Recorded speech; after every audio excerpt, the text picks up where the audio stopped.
مهما كان القادم مجهولا، افتح عينيك للأحلام والطموح،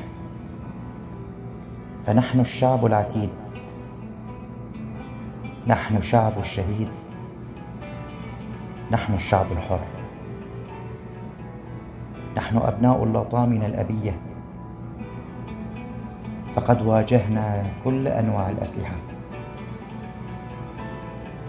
بإيماننا بالله، ومن ثم حتمية نصر ثورتنا الكريمة.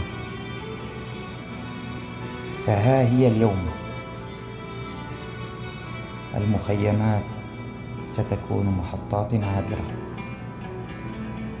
تلهمنا للتقدم وتقوي من عزيمتنا.